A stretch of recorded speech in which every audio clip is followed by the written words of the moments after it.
2, 1. Hello and welcome to This Day in Esoteric Political History. My name is Jody Avergan. And we are back here on a Sunday morning with our little Sunday election chats, which are a little more conversational, a little less historical, but, you know, we've got some things to say about this year's race. We are just entering the home stretch, rounding the corner, as they say, for the 2024 election. Those sighs are the sighs you hear all around the country.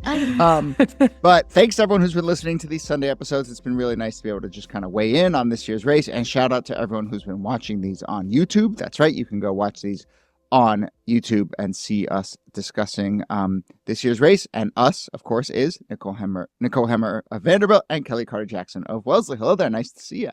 Hello, Jody. Hey there. Kellie. Yeah. We're recording this, just a little bit before people are going to actually hear it, early on a Sunday morning.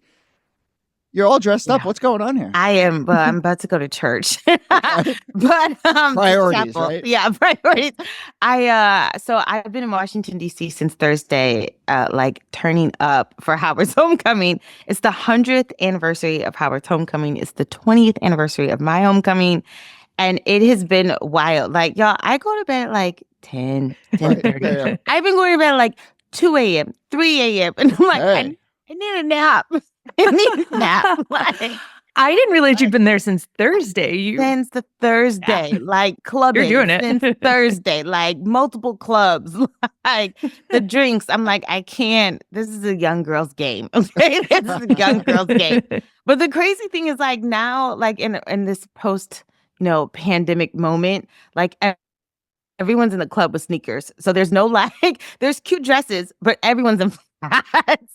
I'm this is what happens when you come back 20 years later. You're like, so take care of those arches. But yeah, we'll turn up, but in sneakers. And this has got to be, this is the first Howard reunion in which a Howard alum is running for president of the United States. Is that part of the there were rumors that Kamala might show up. There was all kinds of rumors. And then all kinds of safety protocols. You could only go into campus with those, clear bags. Mm-hmm. And they were basically don't bring a purse. Which I was mad because I had a cute handbag. I'm not gonna lie. And then she didn't show up. And then we were but we were kind of listen, you need to be in battleground states. You do not need to be here. We are good. But are people talking politics, or are they just turning their brains off? Yes. Well, it's a little bit of both. I think people are so what do you think? What's gonna happen? You good? People are definitely having those conversations. But people are also I can't think about it. I don't want to talk about it. I'm here to have a good time. And I get that sentiment too. So it was a mix of both. But I can tell you this: if Kamala wins, Howard alum will be insufferable. You will not want to be insufferable with us because we will be hey. I mean, it was everywhere you went. It was HU. I mean, we were like a gang. I mean, it sounds amazing.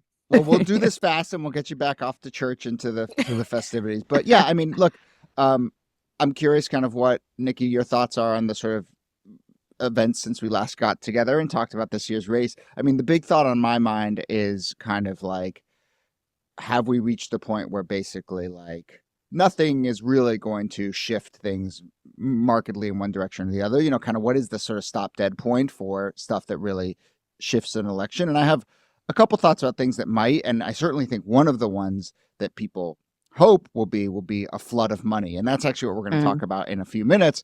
We have got someone who's kind of been watching Dark Money and super PACs and all that stuff on to talk about the kind of big money that's been around, but I think is also really kind of just going to flood in these last couple of weeks. But Niki, what are the top lines for you, or what's caught your eye since last week?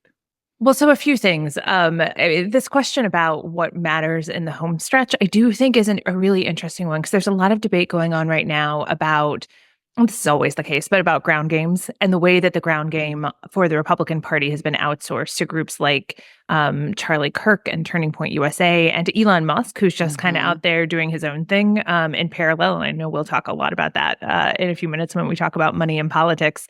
I was actually texting you this morning, Jody, to get your take on one of the big stories of the week, which involved Arnold Palmer. But it seems like maybe you have not heard this particular one. I had no idea what you were talking about. And I started to Google, and then I was like, wait a minute, let me wait. And let me just have Niki tell me the story.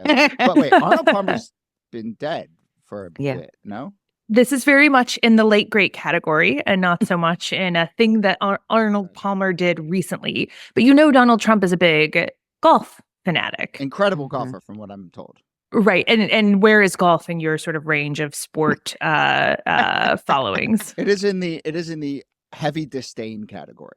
Okay. Well, this might not improve it. Okay. But Donald Trump talks a lot about golf and about the late greats from when he was growing up, sure. And when he was kind of at the height of his game. And so he was talking about Arnold Palmer, but he did deviate from talking about Palmer's golf game to talking about something else. And I'm just going to read you the quote because it is you got to read the quote. Kellie, do you know this story? I don't, so I'm ready to be surprised. She was in the club. I saw like a blip on my feed, and I just kept scrolling. Did this happen like last night? Yeah, it happened on Friday night or Saturday night. Yeah, so we are right here breaking news. All right, well, tell me what Trump said about Arnold Palmer. All right, so here's the quote for you. Arnold Palmer was all man. And I say that in all due respect to women, and I love women. This guy is a guy that was all man. This man was strong and tough, and I refuse to say it. But when he took showers with the other pros, they came out of there. They said, "Oh my God, that's unbelievable." I had to say it. Trump said this at a rally? What? Wait. His rallies have gone a little off the rails lately, as people may know. It tends to involve less talking and more swaying. But in this case, the dancing was like, what? Yeah. We're getting a different kind of locker room talk as we figure out. Wait, I'm so confused. I shouldn't be confused at this point. He says this at a rally. What's the response of the audience? I mean, are people like, is he talking about this man's penis on stage? Like, I think it was probably greeted with cheers in the way that most of what he says is greeted with cheers. But it also, there are some resonances with this. We have talked more about dick size in presidential campaigns since 2016 in a way that I was not, as a presidential historian, really prepared for. No. It came up in the 2016 Republican primary debates where Donald Trump, responding to comments about his small hands, made clear that wasn't a problem in other areas. And then Barack Obama made a dick joke at the convention. The crowd size. Well, look, first off, the reason I don't know about this story, because I do think it happened Saturday night but on Sunday mornings, listeners should know, this is how I get my news. I subscribe to an actual newspaper on Fridays, Saturdays, and Sundays. And what's that joke? This is literally yesterday's news. So that's why the Arnold Palmer thing wasn't in here. I'm assuming it'll be front page tomorrow. And I didn't check social media this morning, which is another big part of my wellness routine. Bless you.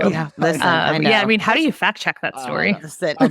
But wow. But look, I actually, this sort of relates to the other, and you already hinted at it, but the story kind of on my mind, I think, since we last spoke, is Trump's behavior at these rallies. And, I tend to be a believer that, you should watch most of those pitches, Trump says crazy thing, whatever, let it slide by. I do, I don't like that phrase baked in, but I do think a lot of it is just kind of a given.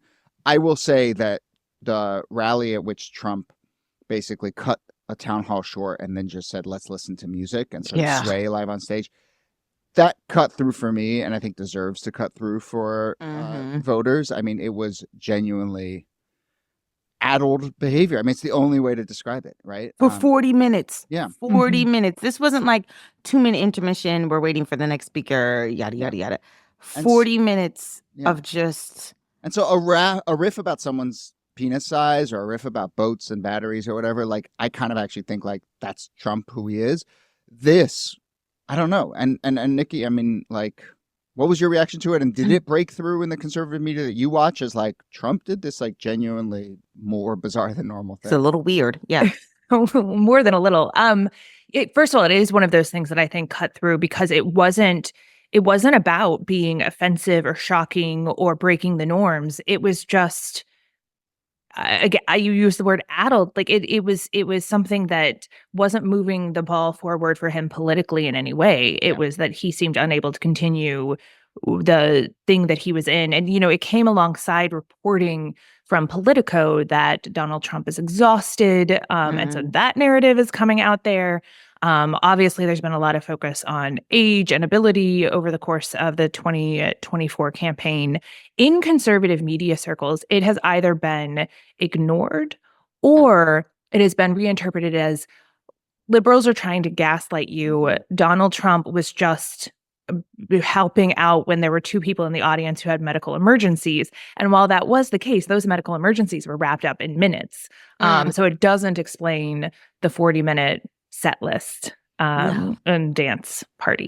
Yeah. Just awkward. And meanwhile, on the flip side, I mean, Harris, who I think is generally just kind of going through the paces and doing, I think, like, more media and sort of saying the things she needs to say. She did have one line that I thought was really strong in response to a Trump heckler in the audience. Oh, yeah. She said, "You're at the wrong rally. I think you want to be at the smaller one down the street." That's a good line. And moreover, moreover shows like a nimbleness of mind. Yes. That I think is like worth highlighting in contrast to Donald Trump. So, she knows how to give out those zingers. She knows how to really and this is also something that's very Black, right? Like in Black culture, we call it playing the dozens, where we know how to tease, we know how to like go tit for tat. And so the way that her response was just like, "Oh, no, you're at the wrong rally. You need to be the smaller one down the street." Just like, and everyone in the audience is like, "Oh." So it was a moment. So look, both of these moments, obviously social media jumps on them and likes to make jokes and, it flies around. And I tend to dismiss that, I think, in terms of kind of that's not the real world. But if we get to this meta question, I think, of the day, which is kind of, have we passed the point where something could shift this race? Does this contrast of, on the addledness spectrum, feel like something that could sink in for voters in these last, 10, 15, whatever, however many days it is? It could. I mean, one of the things that's been so difficult about recent elections is there has been a kind of both solidity to where voters are. Like the presidential elections have been very, very close. And even if the polls have shown movement, at the end of the day, you've tended to have voters landing about in the middle. But because they're so close, the movement of 60,000 votes makes the difference between winning and losing. Yeah. So it's hard to say because we don't see the kinds of enormous swings that we used to see in presidential elections. That said, undecided voters are kind of tuning in now, and the images that they're being hit with, at least coming out of rallies and campaigns, right? That kind of earned media stuff feels like it's showing a lot more energy for the Harris campaign. But remember that, especially if they're in swing states, these are people who are being flooded constantly with targeted messages from the campaign. And I honestly just don't know which one of those cuts through more. All right. Well, let's talk a little bit about what cuts through. And I think one of the things that helps something cut through, or maybe not, is a ton of money. So here to help us kind of paint a picture of the money game in the 2024 election, how I think it's very different from even the last cycle, and certainly from previous elections, like we talk about here on this show, is Dave O'Brien, who is policy director at RepresentUS, which is a group that I've done a bunch of work with, and is a kind of nonpartisan, good government, anti-corruption organization. Is that how you describe yourself, Dave? Yeah. On a good day. Yeah. And I mean, I will say, RepresentUS, what I like about the work you do is both it has a little kind of humor to it, which I really appreciate. And also it tries to really get us to understand the kind of gears of democracy, right? And the way the system works, as opposed to just, candidates and policy issues and so forth. But thank you for doing this. Thank you, especially for doing this on a Sunday morning. Well, thank you so much for having me. I'm a big fan of the show. So really, this is kind of a treat. Great. Well, let's paint a big picture here, which is like, I think that maybe we're a generation after Citizens United. People kind of have a basic understanding that there's a lot of what is sometimes called dark money that floods into elections. And I would say even beyond that, people maybe know like the Kochs, the Soroses, maybe they've heard of the Adelsons, right, as the kind of big players. I feel like one of the things that you've done this cycle to highlight, and you're doing this in collaboration with Open Secrets, there's a lot of new players on the scene. And I think that a lot of names that people maybe don't know are kind of having a huge impact. So you want to just kind of paint the picture of like the new vanguard of dark money, such as it is? Sure. So, one of the stories of 2024, as it has been for pretty much every presidential or even really all election cycles since Citizens United, is just large amounts of money coming into elections. And there have been a lot of the usual suspects hanging out around theirs. Big donors in past cycles are showing up in this cycle too. But we're also starting to see some new faces. Part of this is normal, as the economy changes, you'll get bigger players, new industries and companies. Railroad companies aren't the kingmakers politically that they used to be in American history. But we're getting some new people entering the game. And one of the other big stories is that dark money is still huge, but we are also seeing a lot more coming from a lot less from what we would traditionally call like the dark money sources, and a lot more from what everyone sort of knows as super PACs. So something that a lot of people don't realize: super PACs are not dark money organizations. They're required to disclose who their donors are. So in one sense, you could look at this and say, well, dark money isn't actually so much a problem anymore. Really, what's happening is the funding is going elsewhere to super PACs, which are, in theory, a little bit more transparent. But this gets tricky because while super PACs tell you who they got their money from, that doesn't mean that you know where those people got their money from. So it's become pretty common to have all sorts of shell entities you can give money behind. There's still a lot of dark money just under the surface. And so when we look at like the top 4 or 5 major donors right now, a lot of them are some of the people that we've seen before. So you have Timothy Mellon, who is, the heir to sort of a storied American industrial family. The Mellons, if you go to Pittsburgh, everything is named after them, it seems like. His grandfather was the Secretary of Treasury. James Cromwell played him on Boardwalk Empire, and it doesn't really get more established than Farmer Hoggett playing your grandfather on an HBO premium drama. So he's a big one. The Miriam Adelson, who is the the widow of a GOP megadonor, has been giving a lot. Jeff Yass and his wife, who've also been deeply involved in conservative libertarian politics for decades, has been given. And the Uhlens, a family who created a Uline Shipping, who are very, very big in both state and national politics, especially in the upper Midwest. They're the ones who send all those catalogs around, right? Exactly, yeah. That's where that catalog money is going. And they funded the Federalists, right? Is that they do? I believe they are one of the funders. Yeah. Wow. They read Jane Mayer's reporting in Dark Money, and they'll go deep into it. But yeah, so these are really sort of the usual suspects that we'd see. But we're also starting to see some new players spending a lot of money very quickly. So the crypto industry has created their own super PACs, and they're projected to spend at least $120 million this cycle across all races, not just president. They're targeting a lot of congressional races too. They're really being bipartisan in where they're spending their money. They're actually giving to both Democrats and Republicans. And so we are now seeing a new industry sort of trying to become a major player in politics. And in some sense, that seems rational.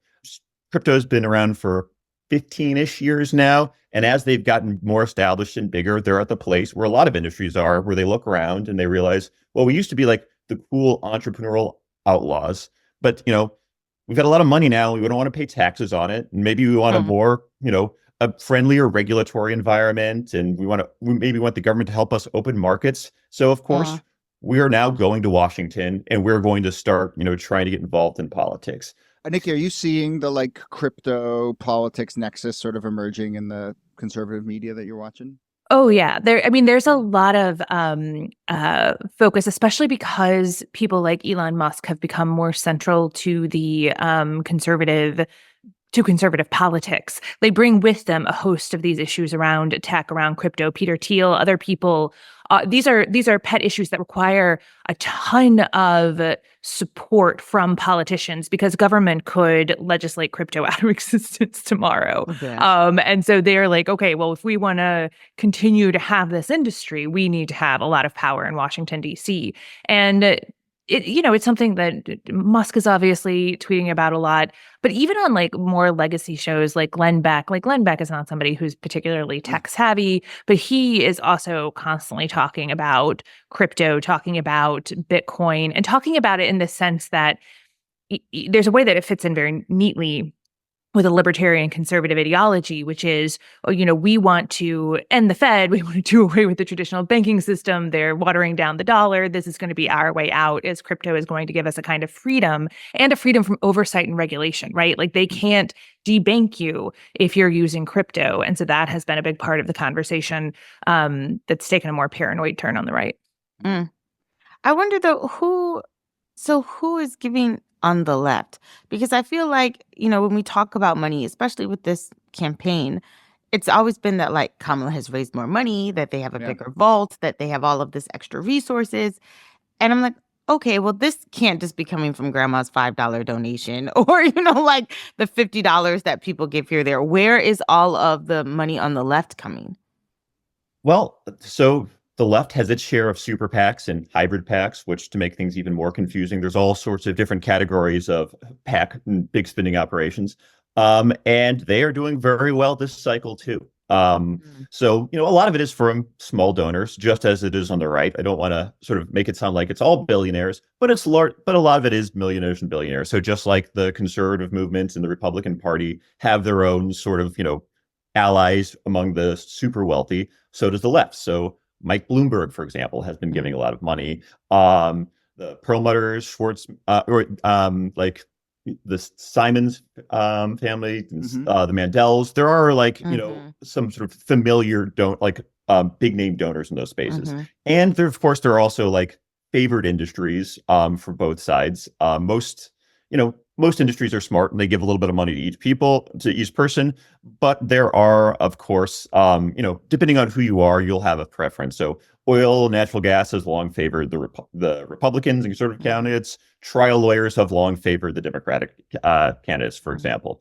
And a lot of it's that. The same as that. Like I said, crypto is being kind of cautious in a way. And, while a lot of their sort of more high profile advocates are, trending toward the Republican Party, their super PACs and their donations are being a much more, universal, and they're just sharing to everyone. Another sort of group that is giving a lot of money to both candidates, but also spending a lot in Democratic campaigns is the United Democracy Project, which is sort of a sort of been created by AIPAC, the American Israel Public Affairs or Public Action Committee or Public Affairs Committee. Too many acronyms. And, I know how to keep it all together. I know. And they're have been an influential voice in American politics for a while. That's not unusual. But in say the primary campaign season, some of the most expensive House of Representative primaries in history have happened this cycle, and some of it was from target candidates who were targeted by organizations like the United Democracy Project, who were sort of supporting challengers to incumbent candidates. And while it certainly happens that incumbents lose primary elections. We all know that's how AOC got her seat. Eric Cantor sort of lost his in an upset years ago, but it's unusual. Generally, if you are an incumbent, you can sort of expect to coast to victory in your primary election. But I guess that's not the case if a lot of money can be turned on to sort of be spent against you. Yeah. And I mean, Cori Bush lost her seat. Exactly. Cori Bush, Jamal Bowman, and even on the conservative side, there were some fairly long-term incumbents who lost their seats in primary upsets. I'm just curious about timing here and sort of how much is going to flood in the next couple weeks. There's been some reporting in the last couple of weeks about this group, Future Forward, which is, supporting Harris and is a kind of ex-Obama campaign operatives who have raised like $700 million. And their philosophy is to kind of wait, and then flood the zone. And, there's also questions about kind of like their strategy, and they have this like supermarket tested approach to ads. And then the Harris campaign is grumbling a little bit and saying like, maybe we should put people on the ground, so there's that question. But like, what is going to be the flood in the next couple weeks? I mean, are we about to see this go to even another level of spending? Oh, absolutely. So we're already on track to like surpass the 2020 spending levels. The question is just going to be by how much. Mhm. And it's always been the case that a lot of money gets released right before election day. There's a lot of reasons for that. A lot of them make sense strategically, or a lot of them are just sort of that's the way, because or a lot of time, the campaigns open up the rainy day funds because they realize there's not much runway left. But I mean, we're not going to have any idea how much fully gets spent on this election until all the filings happen, after the election itself, and all of the required filings link up. So when I mentioned the top four, big donors, Elon Musk wasn't on there. He's probably 5 or 6 at this point. Wow. He is probably going to make it to the top 4, if not. Good for him. Correct. Yeah, right. I know. We know he Get can onto do the it. podium. Yeah. We're rooting for you. Once all said and done, we're accounting for like the total spending. There's a very good chance he'll crack that. And we're seeing him in a lot of the news now, but this is actually pretty late in the game. So it's really the case that he's coming very late. And as you mentioned, you want to have a lot of money on hand towards the end of the election, but there's the big question of how useful it is actually going to be. Yeah. A lot of voters have made up their mind. A lot of people have already started voting right now. Early ballot, mail ballots have gone out. A lot of early in-person early voting is going to start soon. And a lot of the things, like, for example, Elon's doing, which people say are just sort of like, it's not directly pay or encourage people to register to vote, but to sort of incentivize them to do it. Well, like, it's pretty late in the game to do that too, because a lot of states, you're starting to run into the deadlines for registering before the election. So if I were in his position, I would have tried to do this several months ago, not now. Well, he's not the sharpest No. strategist. He's not been very a few student of states- U.S. politics. Yeah. Very few thinking states have same-day registration and things like that. Yeah, but if I do same day registration, I'm not going to qualify for that $1 million lottery or whatever that he. Right.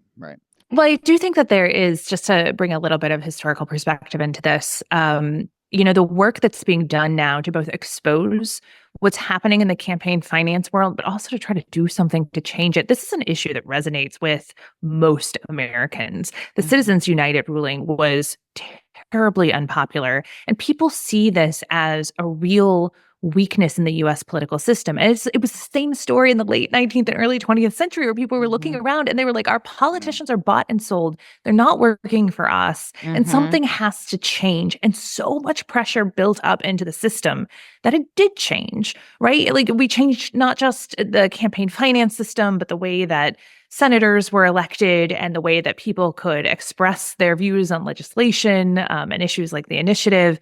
And it led to this kind of wholesale change. And we've been now for almost 15 years in this Citizens United system, and people are so fed up with it. But what it would take to have a real breakthrough, I mean, I think that the work that you and Open Secrets are doing to just even help us see what's happening is really important. But then it's incumbent upon the millions of Americans who are so frustrated with the system to really put some pressure on the system to change. And we're doing it against pretty long odds, especially with the current Supreme Court, which makes everything very difficult.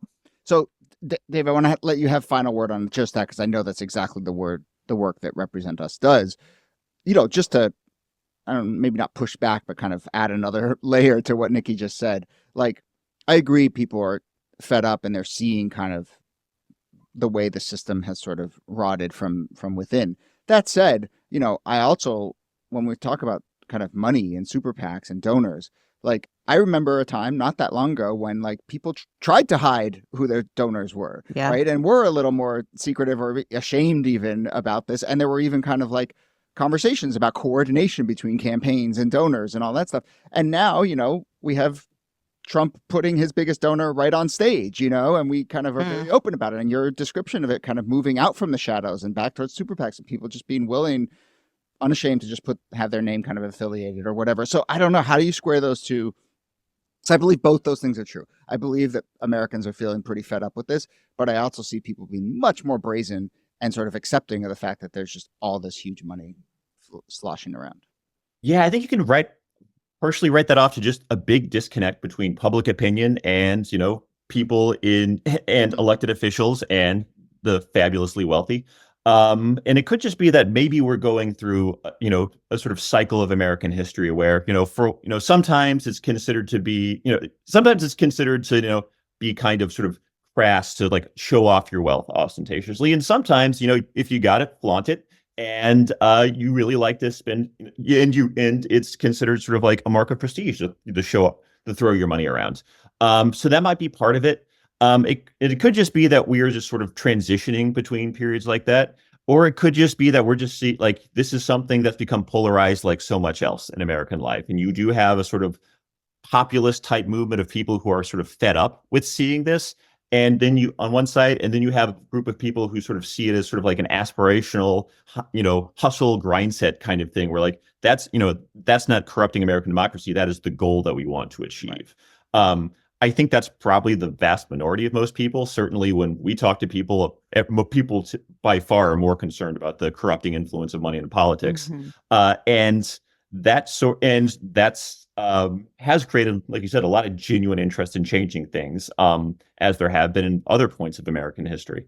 I think that we can get there. I would encourage people not to despair. It seems like there is a long road to go. But remember, it seems so normal to us now that we don't even blink an eye when people talk about however many billions of dollars are spent on campaigns and things like that. But it was only Citizens United was only 14, 15 years ago. That's not that long. Yeah. I mean, a decade before that, I don't think anyone would have really seriously thought that, we'd end up where we are now. So things can change pretty quickly. What really matters is having keeping your eye on the ball and having a focused and sustained sort of pressure campaign against those who can make the decisions. There are all sorts of things we can do even outside the Supreme Court to sort of equalize things a little bit. But ultimately, we do have to focus on the Supreme Courts, be it through, changing who's on there, regular attrition, a constitutional amendments. But it seems like we're in weird and unprecedented times, but that means that we can go into weird and unprecedented times in a good way too. Yeah. Right? Yeah. Well, that's a great final note to end it on. And I will say RepresentUS is doing a lot of this work, and just even near term, in the next couple of weeks, there is work to be done. And I think you guys are pointing people in the right direction and looking at ballot initiatives and other education, and also kind of work that people can do to start to shift things in this year's election. So go check out the RepresentUS website. We'll put a link in our show notes, and see both their work on kind of money, but also all these other kind of gears of democracy type things that they focus on. But Dave O'Brien, thank you so much for doing this. I really appreciate it. And thanks for all your hard work. Thank you for having me.